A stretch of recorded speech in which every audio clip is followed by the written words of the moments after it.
ചെങ്കോട്ട സ്ഫോടനത്തിന് പിന്നിലെ ചുരുളഴിയുന്നത് ഞെട്ടിക്കുന്ന വിവരങ്ങൾ. രാജ്യത്ത് നടന്ന പല സ്ഫോടനങ്ങളിലെ പ്രതികളും പഠിച്ചത് അൽഫല സർവകലാശാലയിൽ. സ്ഫോടനത്തിന് പിന്നിൽ പാകിസ്ഥാനെന്ന് പാക് അധീന കശ്മീരിലെ മുൻ പ്രധാനമന്ത്രി. ബലൂചിസ്ഥാനിൽ വീണ ചോരയ്ക്ക് പകരമെന്നും ചൗധരി അൻവറുൽ ഹക്ക്.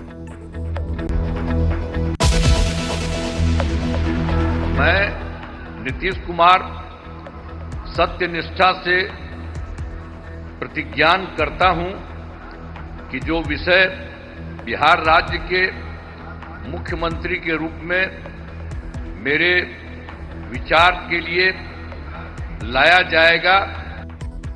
ബിഹാറിനെ നയിക്കാൻ വീണ്ടും നിതീഷ് കുമാർ 10ാം തവണയും മുഖ്യമന്ത്രിയായി സത്യപ്രതിജ്ഞ ചെയ്തു. ബിജെപിക്ക് 2 ഉപമുഖ്യമന്ത്രിമാർ. ചടങ്ങിൽ നരേന്ദ്രമോദിയും ആഭ്യന്തരമന്ത്രി.